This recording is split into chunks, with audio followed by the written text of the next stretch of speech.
Kaixo eta ongi etorriak gaurko saiora. Gaurkoan Nafarroako Unibertsitate Publikoko langilea den Eneko Aizpururekin eta Geroabaiko senatari den Koldo Martinezekin hitz egingo dugu. Hala ere, lehenago has gaitezen betiko edukiekin. Ikusitzagun gaurko efemerideak. 1877ko ekainaren 8an Frank Lloyd Wright arkitekto estatubatuarra jaio zen. Gainera, ekainaren 8an ere, baina 1970 urtean, Abraham Maslow estatubatuar psikologoa hil zen. Bestalde, gaurko egunez 1983an Manuel Olaizola uztapide bertsolaria hil zen Ergoienen. Eta azkenik, gaurko egunez, baina 1885an Santiago Bernabeu Real Madrileko presidentea jaio zen. Asteotako agenda errepasatzen jarraituko dugu. Gaur, arratsaldeko 7etan Katakraken mahai ingurua eginen dute Nafarroako musikariek. Ibilbedi, Erdoil, Burutik, Txil Mafia eta Eskabideanek hartuko dute parte, eta izen emateak WhatsApp bidez egin beharko dira. Bihar, bestalde, ongi etorri ipuinetara saioa izanen da arratsaldeko 6etan Nafarroako liburutegian. Eta ordu bat beranduago, biharko 7etan Takonera parkean yoga saioa izanen da. Izen emateko email bat bidali beharko da hemen.oran@aeka.eusera. Asteazkenarekin jarraituz, Txil Mafiaren kontzertua eskainiko dute pantaila erraldoiean arratsaldeko 7:30 herriko tabernan. Ostegunean, Alazne Untxalok eta Maiane Txoperenak gure aldetara disko aurkezpena eta bertso saioa eskainiko dute Barnengo Kultur Plazan arratsaldeko 7etan hasita. Ostegunean ere bestalde, Petxiren kontzertua izanen da arratsaldeko 7:30 Oko Andra Maria plazan. Horretaz gain, ostiralean gazteendako oihalen estanpazio tailerra berrerabiltzeko materialekin eginen dute Mendillorriko Zibiboxean arratsaldeko 6:30. Ostiralean ere, baina arratsaldeko 7etan eta geltokin, Nahiak Nahiren kontzertua egonen da. Sarreren prezioa 5 eurokoa izanen da eta 2 garagardo sartuko dira. Eta larunbatean, Zirika Zirkusen berrerabizi ikuskizunaz gozatzeko aukera izanen da goizeko 12etan Mendillorriko Zibiboxean. Larunbat arratsaldean aldiz, 8etan hasita, Kalakan eta San Andres Koralak kontzertua eskainiko dute Atarrabiako kulturetxean. Ondoren, igandean, beste 2 kontzertu eskainiko dituzte, bata 5:30 eta 8etan bestea. Eta azkenik, igandean, Txantreako Euskaldunon biltokitik auritzera txangoa eginen dute frankismoaren aztarnen atzetik. Goizeko 8etan abiatuko dira. Gaurko komunikabideen aztalak aztertzen jarraituko dugu. Diario de Notiziasekin hasiko gara. Nafarroak dagoeneko Europar Batasunean bidaiatzeko COVID pasaportea ematen duela da titularra. Gainera, Budimir historiako fitxaketarik garestiena izan dela ere azpimarratzen du gaurko Notiziasek azalean. Argazkiaren bidez aldiz, gobernuak 2000 bizikleta konpontzeko pertsona bakoitzeko 50 euroko diru-laguntza emango duela jakinarazten du. Horretaz gain, Pedro Sánchez eta Pere Aragones elkarrizketa etapa batean sartu direla nabarmentzen du. Eta bestalde, Volkswagen Nafarroak esan duenez, auto elektrikoa 2025-tik 26ra bitartean etorriko dela ere aipatzen du egunkari honek. Bukatzeko, energia aurreztea sustatzeko etxebizitzetan 2,4 milioi inbertituko direla jasotzen du. Diario de Navarrarekin jarraituko dugu. Volkswagen Nafarroak auto elektrikorako aldaketa aurreratu duela dio titularrak. Argazkian, igerilekuak irekitzen direla erakusten du. Bestalde, Donostiako autobiak 10 hilabeteko obrak izango dituela jakinarazten du. Baita, Ameriketako estatu batuek Alzheimerraren kontrako botika berri bati argi berdea eman diotela ere. Horretaz gain, PSNek gobernuko kideei ez duela euskararekiko iritzia aldatuko jakinarazi diela aipatzen du azalean. Eta Nafarroan, aste honetan, immunitate kolektiboaren erdia lortuko dela azpimarratzen du. Azkenik, Osasunak Budimir 8 milioiren truke fitxatu duela nabarmentzen du. Gararen azala aztertzera pasako gara. Titularrak dioenez, txertoaren eraginak aurrekoak bezalako gorakadak ekiditen ditu. Argazkian, Sánchez eta Aragones nabarmentzen ditu, elkarrekin indultuen itzalpean. Gaia aldatuz, Peruko landa eta atzerri botoen borrokan kontaketa zirraragarria izan dela jakinarazten du. Eta amaitzeko, kiroletan Eibarrek Gaizka Garitanoren itzulera berretsi duela jasotzen du. Berria ikusten jarrai dezagun. Titularrak hainbat zabortegi proiektu abian direla dio, Zaldibarren hutsunea betetzeko. Argazkiaren bidez, erabaki baten funtsa auzitan dela nabarmentzen du. Horretaz gain, Perun, Castilloren eta Fujimoriren arteko alde murritza botoz boto argitu behar dutela jakinarazten du. Bestalde, Labek sektore feministatuen egoera salatzeko protesta ekintzen dinamika bat hasi duela aipatzen du berriak. Baita Oriol Junquerasek Eskoziako bidea babestu eta aldebakarrekoa baztertu duela ere. Amaitzeko, Espainiako garraiolarien patronalak Oiarbide diputatua salatu duela nabarmentzen du azalean, bidesariengatik. Eta Euskal Herria irratia ikusten bukatuko dugu. Albiste nagusia Labairuk autoa garabitik ateratzean ez duela mesedeko traturik jaso esan duela da. Bestalde, 41 koronavirus kasu berri erregistratu dituztela jakinarazten du, eta tasa 2,4%koa dela. Eta azkenik, Europar Batasunean zehar bidaiatu ahal izateko pasaportea abian dela nabarmentzen du komunikabide honek.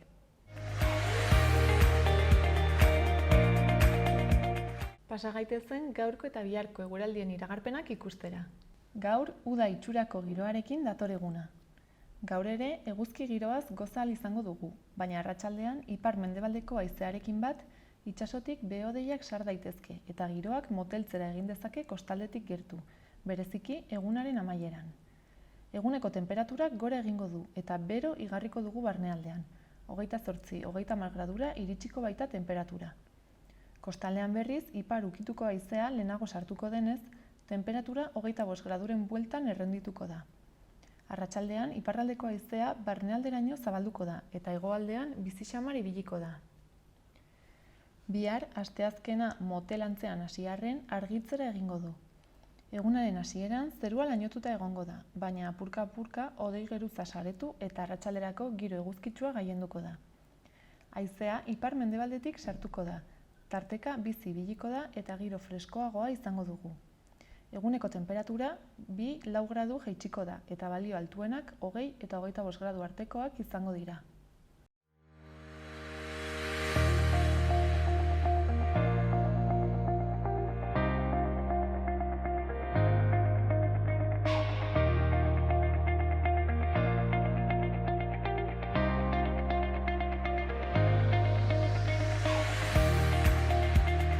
Kaixo, Eneko, zer moduz?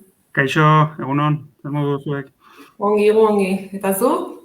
Iten mugitu zagian egoera. Bai, jakingo duzunez, orain aldi baterako langile publikoak greban gaude, apiriletik hasita Nafarroan, orain arte 7 greba egun izan ditugu, bai Nafarroako Unibertsitate Publiko administrazioko eta zerbitzuetako langileok, eta baita Nafarroako gobernuko hezkuntza departamentuko irakasleek ere, eta langileek. Orduan, pixka mugitua izaten ari da, azken bola dau. Orduan, 7. eguna eta etorkizunera begira nola zeitxura du egoerak?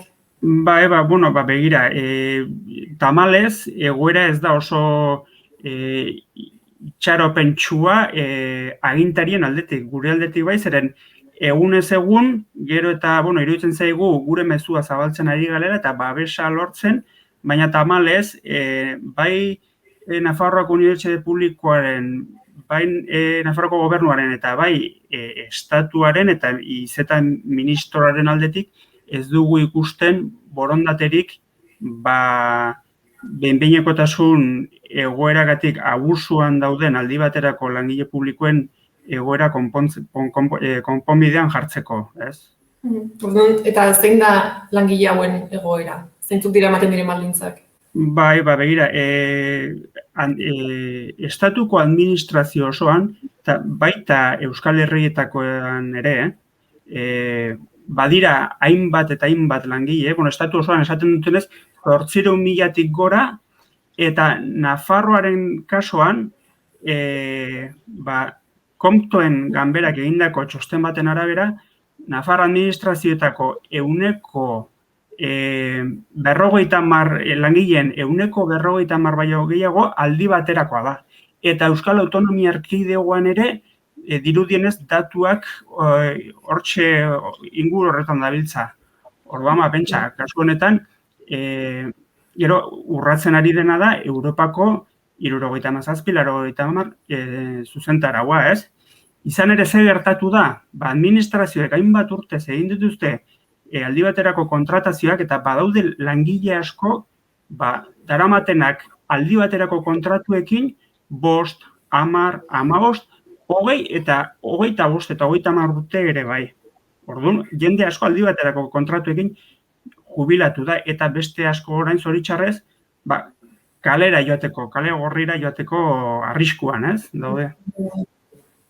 Eta hau ez dago nolabait arautua, gerta ez dadin? Aipatu duzu ez, Europatik esaten dutela? Bai, adibidez, estatu mailan, sektore pribatuan, bi urte egon zintezke gehienez aldi baterako kontratuekin. Gero, kontratu finkoa egin behar dizute edo kalera bota. Eta orain, gobernuak urte betera jetxi nahi du epe hori, baina sektore pribatuan. Aldi ze gertatzen da publikoan, kontratu hauek, aldi baterako kontratu hauek luzatu eta luzatzen dituzte, eta gero, beraien legea ez dute betetzen izan ere, funtzio publikoko legeetan argi esaten da, plazak sortzen diren, lanpostua sortzen direnean, sortu eta urrengo urtean, opeak atera behar direla, oposizioak atera behar direla, edo gehienez 3 urteko muga, epe muga edo jartzen da. Baina hori praktikan ez da betetzen. Orduan, hor abusua dago, hor legez kontratua. Eta gero, Europako zuzentarauak, lehen aipatu dugun 37/80 zuzentarau horrek argi esaten du, aldi baterako langileen lan baldintza horik errespetatu behar dira, eta ez dira errespetatu, eta alde horretatik badaude Europar Batasuneko Justizia Auzitegiaren epai oso garrantzitsuak izan dira, azkeneko biak esaterako eman dituenak gai honen inguruan, joan den urteko martxoaren 20koa, 19koa, eta joan den astean, ekainaren 3an, emandako epai garrantzitsu bat. Zeinetan esaten baita, Espainiako araudia, aldi baterako kontratazioak egiteko araudia, Europar Batasuneko zuzenbidearen kontrakoa dela. Beraz, ikusten duzure, hemen administrazioetan badago langile mordoska bat, lege iruzurrean lanean ari dena, legez kontra. Eta hala ere ez da zer egiten ez, aipatu duzu bezala 7. greba eguna, eta momentuz jaso duzu erantzunen bat ala zerbait? Gure kasuan, gure batzarraren kasuan, Nafarroako gobernuak ez digu harrerarik egin. Ez da bilera bat ere, ez txosten juridikoak, eskatu dizkigun txosten juridikoak ere ez dizkigu eman, bestetik Nafarroako Unibertsitate Publikoko errektorearekin pare bat bilera egin genituen, baina joan den astean atzera bota ditu gure proposamenak, ez? Negoziazio baten bidez, auziak konponbidean jartzekoak, ez? Eta estatuan ere ikusten ari gara ez dagoela inongo borondaterik, Europar legediak ezartzen duena eta jurisprudentziak, Europar Batasuneko Justizia Auzitegiaren jurisprudentziak ezarritakoa betetzeko ere. Izugarria da gertatzen ari dena, izugarria da, eta ikusten dugu gainera, borondaterik ez dagoela Europar legedia betetzeko. Eta urtetik urtera egoera zer okertuz doa, ez? Imaginatzen dut. Bai, pentsa, lehen aipatzen genuenez, badaude langileak administrazioetan, ez 2, 3, 4, baizik eta langile publiko mordoska bat, 5, 10, 15, 20, 25 urtez lanean, aldi baterako kontratuekin lanean daudenak horiek lege iruzurrean daude. Eta zer erabaki du orain administrazioak, estatuko administrazioak, egonkortze prozesuak deitzen dien batzuk abian jartzea. Guk desegonkortzeko prozesuak esaten digu izan ere, orain hogei urtean atera ez dituzten oposizioak, orain atera nahi dituzte Europako Batasuneko komisioaren presioaren ondorioz, orain atera nahi dituzte oposizio horiek, baina zer gertatzen da? Europar Batasuneko Justizia Auzitegiak ongi esan duenez, legez kontrakoa da, lege iruzurrean dauden langile horiek betetako lanpostu horiek oposiziora ateratzea. Zergatik, auzitegiak esaten duelako, horiek eman den gertatu den lege iruzur hori zigortu egin behar dela nola edo hala. Eta Espainiako araudian ez dagoenez aurreikusita inongo zigorrik, hori zigortzeko, orduan esan du auzitegi horrek oposizio horiek lanpostu zehatz horietan oposizioak ateratzea ez dela Europar Batasuneko, ez datorrela Europar Batasuneko zuzenketekin bat. Baina horri entzun gorregin eta aurrera jarraitzen dute guk esaten digun desegonkortzeko oposizio horiek atera eta atera administrazioak izan ere pentsa. Orain, hainbat urtez, 20 urtez ere lege iruzurrean egon diren langile hauek, aukerarik izan ez dutenak oposizio bakar bat ere egiteko beraien lanpostua lortzeko, orain 20 urte pasatakoan, 40, 50, 55, 60 urteen bueltan dabiltzanean, orain esaten diete oposiziorik egin behar dituztela, baina oposiziorik ez dira legezkoak. Orduan oposizioen aurka ere aurkitzen zarete. Bai, baina askotan guri leporat aurpegiratu izan digute, zuen nahi duzu atzeko aldetik administraziora sartu. Eta esaten dugu, ez guk ongi bereizten dugu lege iruzurrean dauden langileek betetako lanpostuen eta gainerako lanpostuen artean. Izan ere, lehen aipatu ditudan lege iruzurrean dauden lanpostu horiek ezin dira bete oposizioen bidez Europar Batasuneko Justizia Auzitegiak hala ebatzi duelako. Besteak bai, eta gainera iruditzen zaigu, gainerako lanpostu horiek aspalditik atera behar zutela. Eta hain zuzen gu egoera honetan baldima gaude da 20-30 urtez ez dutelako oposiziorik atera, beraiek. Orduan esaten dugu, baina orain atera nahi dute. Orain atera nahi dute, baina eta gainera atera nahi dituztenak dira lege iruzurrean dauden langile horien lanpostuak, baina horiek Europar Batasuneko Justizia Auzitegiak argi eta garbi esan dute azken epaia aurreko astekoa da, horiek ezin direla atera oposiziora, horiek beste zigor bat behar dutelako 10, 20 urtez babesgabetasun juridiko erabatekoan egon direlako. Lege iruzurrean aritu direlako lanean eta ari direlako gaur egun ere. Eta uste duzu horri buelta emango zaiola? Bai, estatu baten kontra eta estatuaren eta bere administrazioen aurka borrokatzea oso zaila da. Zeren, estatuak askotan, bere naiz eta berak ezarritako araudia ez bete, badauka bere logika jarraitzen du, ez? Berak aurrera eramaten ditu, eta gero zu uste duzu arrazoia duzula, jo ezazu justizia auzitegietara, ez? Eta hortxe gaude, baina jarraituko dugu, ez? Zeren ez gara bakarrik greba egiten ari, baizik eta epaitegietara ere jo dugu, gure eskubideen defentsan, eta hain zuzen ere, aste honetan, aurkeztu berri dugu Europar Batasuneko, Europarlamentuko eskaeren batzordean, kexa bat, aurkeztu dugu Espainiako estatuaren aurka, ez? Gainera ere, saiatu zarete ez, aipatu duzun bezala Mikel Izetarekin, nolabait ez zuen eskakizunak edo helarazten, eta horrekin ere jarraituko duzu ez, suposatzen dut?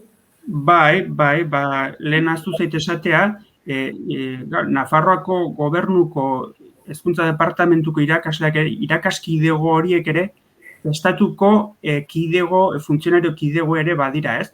Orduan, alde horretatik, ez Nafarroako gobernuak bakarri baizik eta estatuko ministerioek ere badute ardura horren gainean, ez?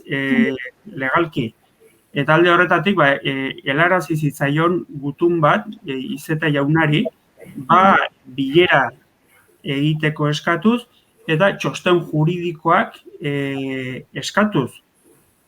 Erakusteko, nola egokitzen zaizkien lehen aipatu ditugun lan publikoaren eskaintza desegonkortzeko, guk esaten digun desegonkortzeko eskaintza horiek, Europako legediari, ez? Baina tamalez ez dugu inongo erantzurik jaso, eta horregatik, orain, estatu mailan ere, ekainaren 18-rako greba dago deitua sektore publiko osoan, ez? Orduan jarraituko duzu, ez? Bai epaitegietan, bai herritarren laguntzekin. Bai, guk orain arte, esan dizudan, epaitegietan, Europako erakundeetan jarraituko dugu, eta gero, hemen ere bai, kalean gaude, aipatu dugunez, apiriletik hona 7 greba egun, Nafarroako Unibertsitate Publikoan eta hezkuntzan, eta ez da ahaztu behar, hori sindikatuen inongo babesi gabe. Hori ere salagarria erabat,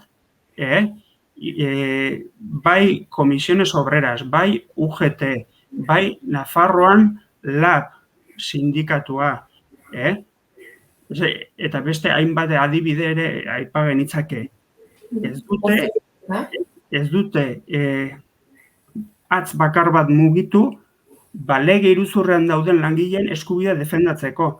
Eta horregatik, ez zitzaigun beste erremediorik geratu, langile batzar bat sortu, eta langile batzar horretatik abiatuta, sortu dugu greba komitea, greba batzorde hau, ez? Baina hemen, hau dena da, borondatez musutruk egindan kontu bat, eta langile batzarrak abian jarriz, ez? Alde horretatik, esan dezake, 19. mendean gertatzen zen egoera bertsuan gaudela, ez? Ez inongo babesik, ez lege araudirik izugarri surrealista. Eta nolakoen sindikatuen babesik ez duzu jaso? Guk planteatu izan diegu, zergatik ez duten babesten gure borroka hau, ez? Eta beraiengandik askotan entzuten dugun erantzuna da, baina lan publikoaren eskaintza horiek, oposizio horiek atera behar dira, esaten digute. Eta guk beti erantzun izan digu, baina noski gu ere horrekin ados gaude, baina Europako Justizia Auzitegiak esan duen bezala, lege iruzurrean dauden langilek betetako lanpostuak ezin dira oposiziora atera.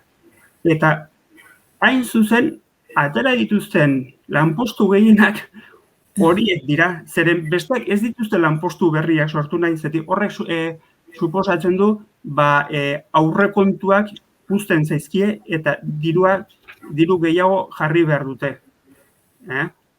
Baina besteak Justizia Auzitegiak argi eta garbi esan du ezin direla oposizioetara atera, eta hor dago gure desadostasun nagusia beraiekin. Eta gauzak horrela izan da, egin dituzuen greba deialdietan eta zer nolako erantzuna edo babesa jaso duzue? Bai, ikusita zer nolako baliabideak ditugun, oso pozik gaude izan den erantzunarekin. Bai Nafarroako Unibertsitate Publikoan eta bai hezkuntza departamentuan. Ez da ahaztu behar, guk ez dugula inongo azpiegiturarik, ez dugu ordurik honetan aritzeko. Badakigu hezkuntza departamentuko hainbat ikastetxeetan boikota egin digutela, ez digute utzi, hau oso izugarria da. Greba batzorde bati ez diote utzi komunikazioak, grebaren komunikazioak helarazten ikastetxeetako hainbat zuzendaritzetan galarazi digutelako. Legez eratutako greba batzorde izanik ere.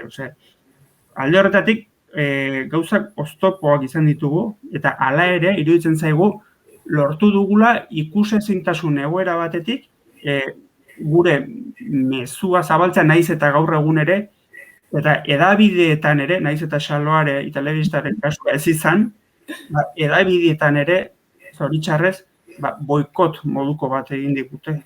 Nolabait saiatzen dira zuek isilarazten, horrela sentitzen duzu. Bai, badakigu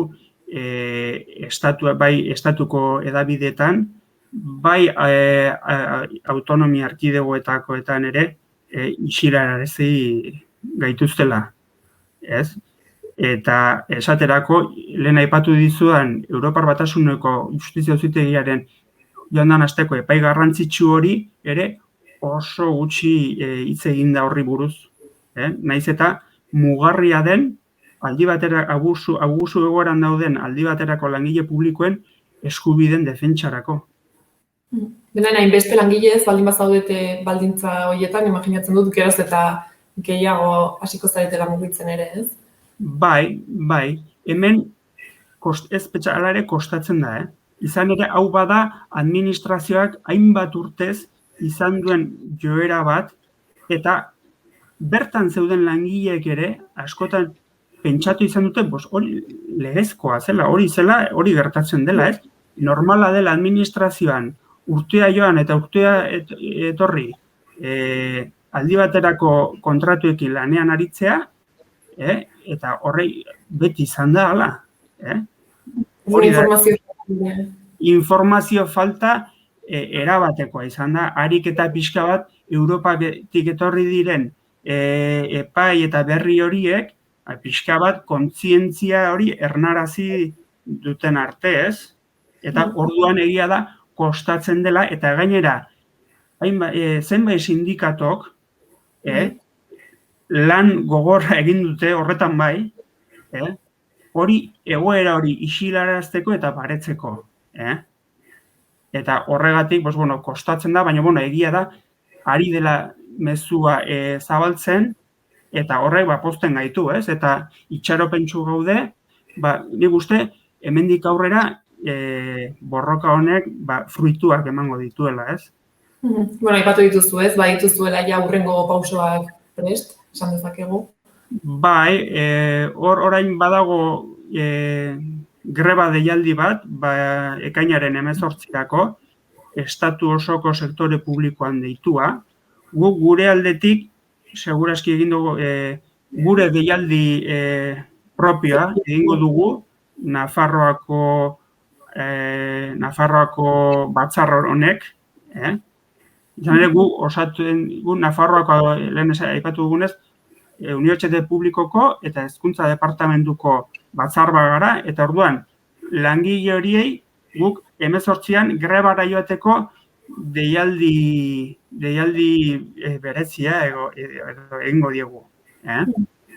Baina dugu zuen berri izaten ere. Bai, hori da. Hori da, ez ere zuen helburua azken finean, ahalik eta gehien informatzea gai honi buruz. Hori da, mezua zabaltzea, oztopo guztien gainetik, mezua zabaldu, eta jendeak lege iruzurrean dauden langileek, pixka bat, isiltasuna hautsi, bulegoetan eta administrazioko hainbat lekutan dagoen, oraindik ere badagoen isiltasun eta beldur hori gainditu dezaten, eta kalera irten daitezen, beren finkotasunerako duten eskubide hori aldarrikatzera. Ez dakit ez, ja amaitzeko, zerbait gelditu izan den, aipatu gabe, ala zer azpimarratuko zenukeen guztionetatik? Nik guztionetan azpimarratuko nukeena da, egoera zail batetik gatoz, baina egunez egun, gero eta egoera geroz eta hobea da gure interesetarako, ez? Eta horreta, Europatik datozkigun berriak onak dira.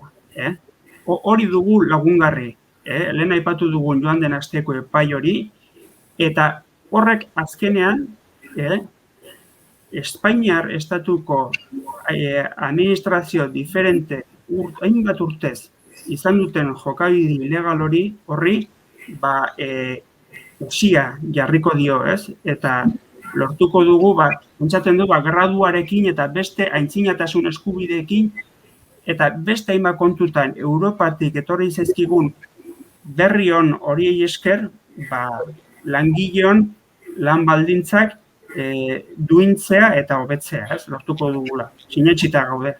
Beste urte eta gero ez, tokatzen da. Bai. Familia esker, eneko gurekin hitz egiteagatik eta kontatzeagatik pixkatzen den zuen egoera, ez? Eta zertan zabiltzaten. Bale, eskerrik asko zuei, gonbidatzeagatik eta nahi duzuen arte. Beste bat arte, orduan, animo. Agur.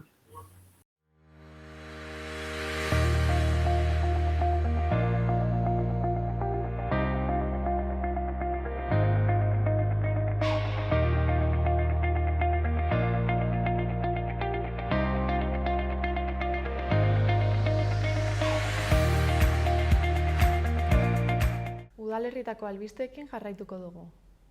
Berriobeitin, ekainaren 10ean osteguna Orreaga Musika Eskolako banden kontzertua egonen da Artika Berriko plazan arratsaldeko 6etan. Eta bestalde, bihar izanen da Zendeako konkistatzailea gazte kanpaldirako izen emateko azken eguna, 012 telefonoaren bitartez. Kanpaldia 2 txandatan egingo da abuztuaren 23tik 27 eta abuztuaren 30tik irailaren 3ra. 20 plaza izango dira 3 taldetan banatuta. Berriozarren, 2020-2021 ikasturtean Euskara ikasteagatiko beka eskatzeko epea zabalik da uztailaren 15 arte. Beharrezko agiriak udaletxeko auzo bulegora eraman behar dira edo egoitza elektronikoko erregistroan aurkeztu. Deialdi honetan beka eskatu ahalko dute Berriozarren erroldatutako pertsonek, baita autonomoek eta egoitza soziala Berriozarren duten mikroenpresetan lan egiten duten langileek ere.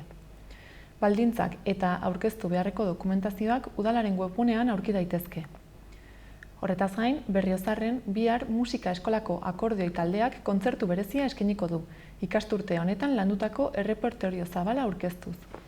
Kontzertua eskolako entzunaretoan izanen da, 6:30, eta sarrerak kontzertua baino ordubete lehenago egonen dira eskuragai atezaintzan.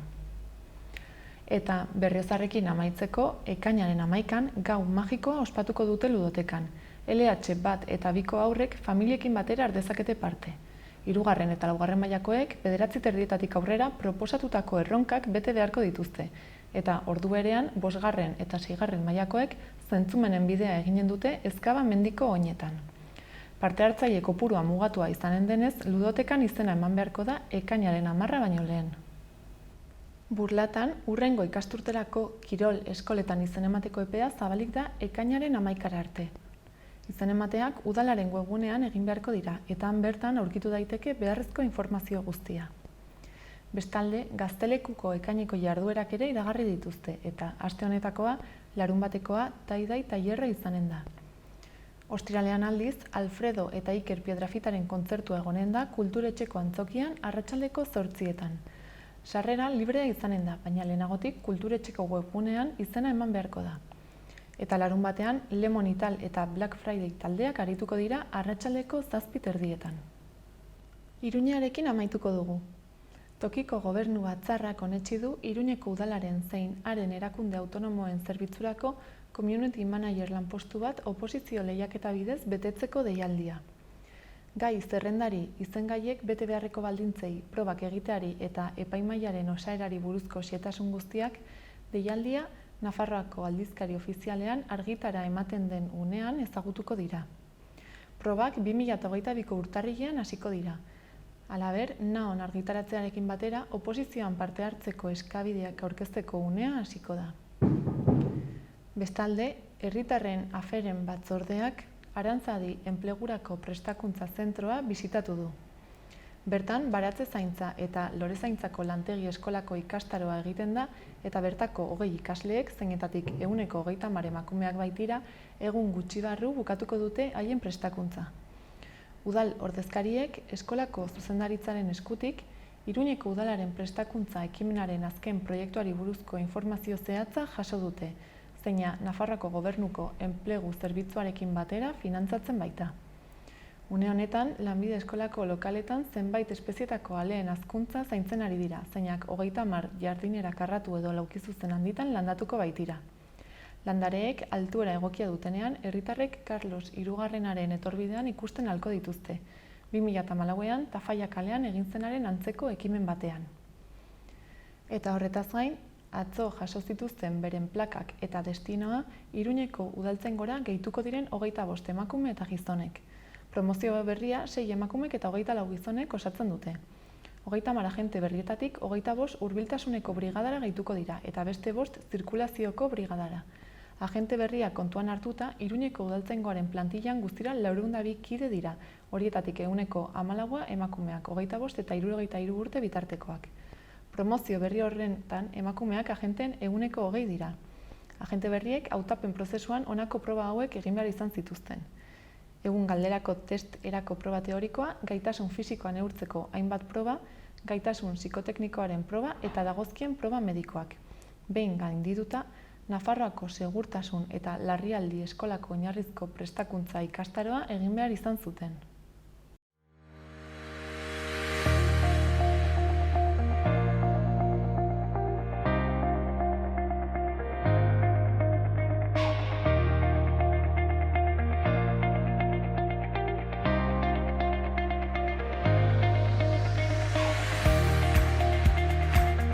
Kaixo, Koldo, zer moduz? Egunon, Maite, primeran, zuzelan.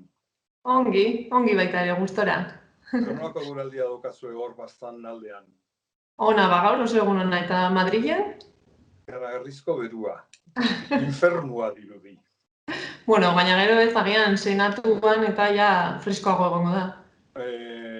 Leku batzutan bai, baina ez pentsa, bai. Beste batzuk berotu egiten dira. Egia. Kongresuan gertatzen den bezalaxe.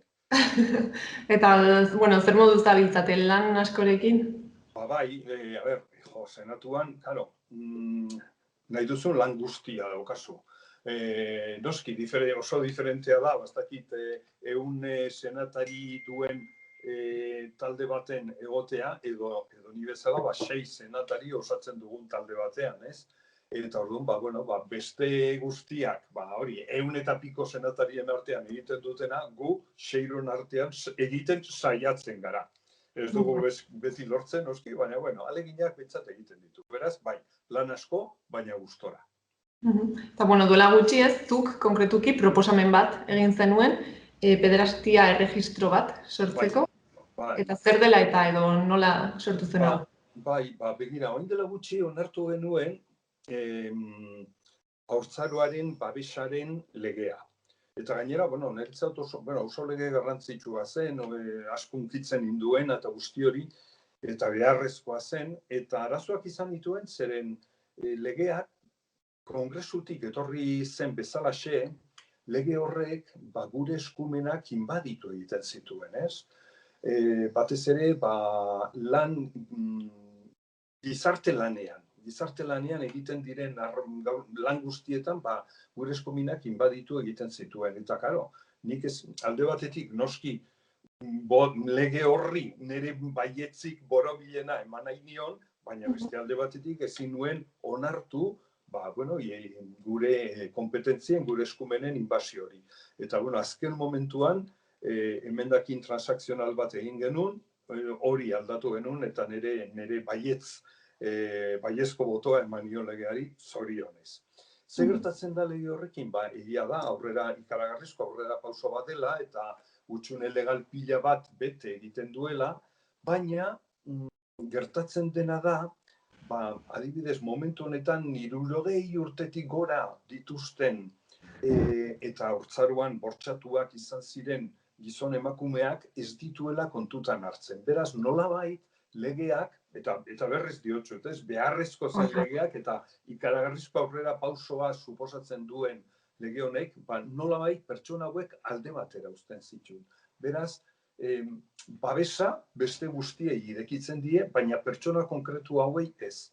Eta, badauzkat harremanak hori, haurtzaroan bortxatuak eta abusatuak izan ziren hainbat eta hainbat pertsonekin, gizon eta emakume, nafarrak eta estatu osokoak, eta beraiekin hizketan pentsatu genuen garrantzitsua izango zela olako registro voluntario eta anonimo bat irekitzea. Nik uste dut beraiei lagungarri izan dakiekela, alde batetik, naiz eta anonimoa izan, nahi dutenek euren izenak publiko egitea onar dezakete, publizitate horren bitartez eurak ere harremanetan sar daitezke, eta erregistro hori izango litzateke zoritxarrez estatu osoan, Nafarroan, Euskal Herri osoan, estatu osoan, eman diren bortxa eta abuso horien lekuko. Eta, pertsona horiekin hitz egin ondoren, eta 11.000 buelta eman ondoren, mozioa aurkeztu dut, eta ikusiko dugu noiz eztabaidatzen den, eta ikusiko dugu baita ere, onartzen den ala ez. Tardun berez, erregistro hau sortzearen helburua zein izango litzateke? Pixkat, eraso hauek edo jasan dituzten pertsonei, nolabaiteko errekonozimendua edo ematea? Hori da, errekonozimendu bat, beraiek euren artean ere ezagutzeko aukera izan dezaten, zeren, adibidez, egia esan, eta nik uste dut, Nafarroan lan hau egin dutenei, eta aurrera pauso hori eman zutenei, benetazko eskerrik hoberena eskaini behar diegula. Nafarroan izan ziren lehendabiziko pertsonak, esan zutenak, bortxatuak izan zirela, gero estatu osoan ere, hainbat eta hainbat pertsona talde agertu da, baina adibidez, momentu honetan, ez dakit adibidez, El Paisen, ez?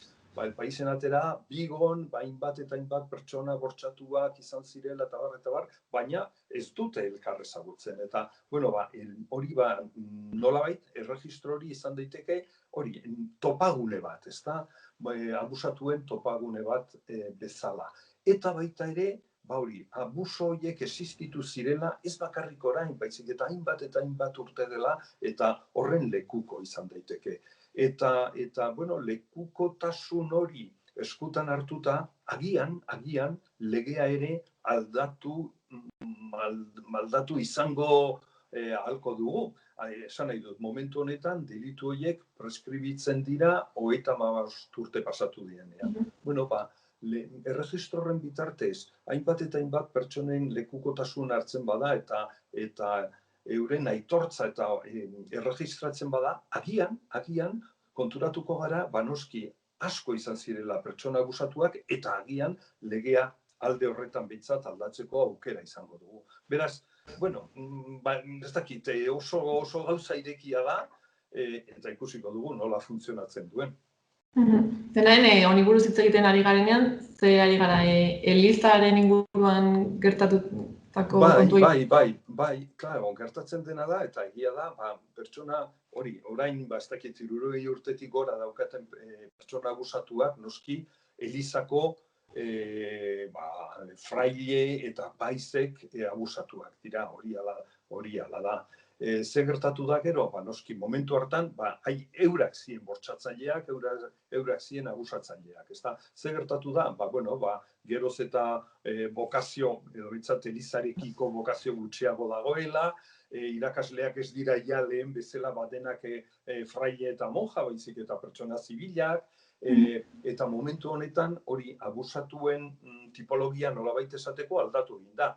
Lehen Elizako eskoletan abusatuak ziren gehienak, momentu honetan eskola publikoan, aisialdian, familia artean, eta beraz, hori ere aldatu egin da, eta nik uste dut hori ere aitortu egin behar dela, errekonozitu egin behar dela, eta zoritxarrez hori adin hau daukaten pertsonek argi eta garbi esaten dute, noski momentu hartan ezin zutela euren abusuen aitortzarik egin, beldur zeudelako, pentsatzen zutelako euren familiek ez zietela ez sinistuko, ez aitorpen hori onartuko, gezurretan ariko zirela, esango zietela, eta hori alde batetik eta bestetik, Elizak nolabait aurrera pauso txikiren bat egin omen du, baina ez da nahikoa.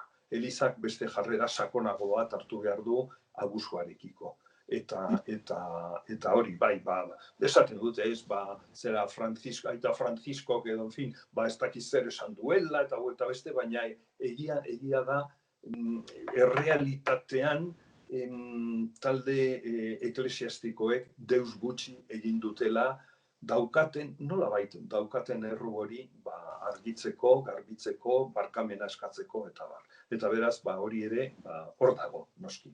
Eta hainbeste urteren ondoren barkamenak jasotzeak balioko die pertsona hauei?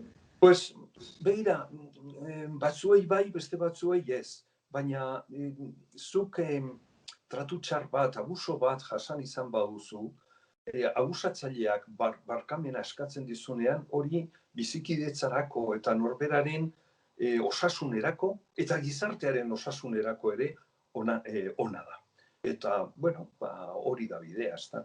Hori da bidea. Hobedan, dudarik gabe nire ustez behintzat, bizitzan edozein momentutan kalte bat egin dizuenak barkamena eskatzen badizu, hori bizi berritzeko pauso bada eta beharrezkoa. Nahikoa ez dakit, kasu batzutan bai, beste batzutan ez, baina aurrera pauso bat bai, beharrezko aurrera pauso bat. Orduan lehenengo pausoa ez, eta gero pixkanaka geroz eta gehiago ematen diren. Hori da.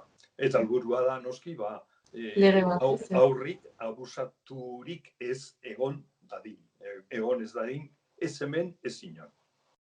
Delitorik, nik esango nuke, Maite, barkatu, delitorik itxusiena, gogorrena eta iguingarriena dela. Bueno, zuk egin zenuen ez, proposamena senatuan, eta orain hori zer egingo da, eztabaidatu? Hori, bai, mozio bada, eta, bueno, senatuko mailak erabakiko du ze batzordera doan, ez dakit, hainbat eta hainbat batzorde dago, eskubide soziala, justizia, en fin.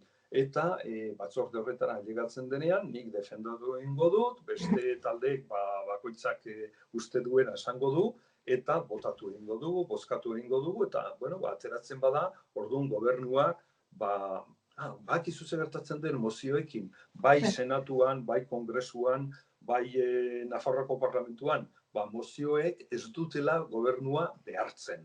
Eta, bueno, ez dakit, proposatzen zaion bide bat, ez? Eta orduan, bueno, demagun onartu egiten dela, eta orduan gobernuak erabaki beharko du zer egin eta nola egin, nola aurrera atera erregistroan. Bueno, baina gaur egun ere ez, oraindik badaude talde politiko batzuk eliza asko babesten dutena gauza hauetan ere. Ez dakit, egia da, talde batzuei asko kostatzen zaiela ulertzea eta onartzea elizak edo elizako kideek olako gauzak egin dituztela.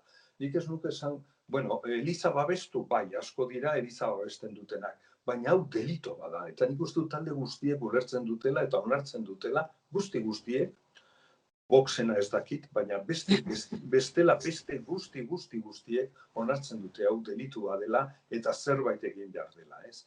Eta, bueno, ni alde horretatik, baikor nago. Orduan ikusiko dugu, ez? Nola doazen gauzak geratzen. Hori txuak esan zuen, ikusiko dugu. Baina, ni baikor nago, espero dut aurrera aterako dela. Eta gero noski, erregistroa gauzatzearen momentuan, hor izango ditugu, seguru, iritzi ezberdinak, baina, azken finean, demokrazia hori da, ezta. Bueno, behintzat ez, esan duzun bezala, pauso txikiak, baina pauso beti ere. Hori da, beharrezkoak. Batzakit ja ez, amaitzeko zerbait azpimarratuko zenuken, ala agian zerbait ez dugun esan eta garrantzitsua den esatea. Ez, oso gustora eritu naizela zurekin, senatuan hainbat eta hainbat gauza egiten dugula.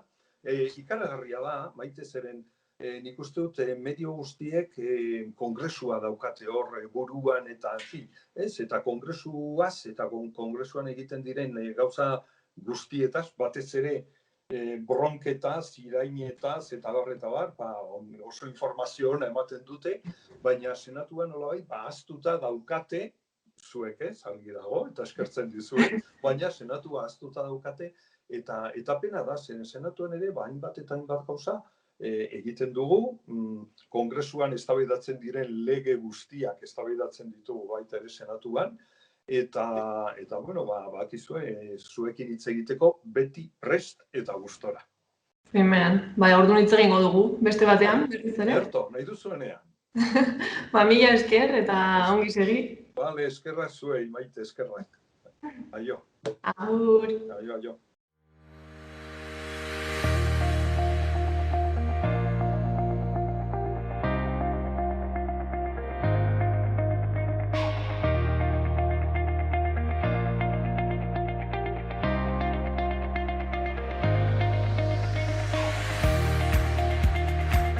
Beno, gaurkoz hau izan da guztia.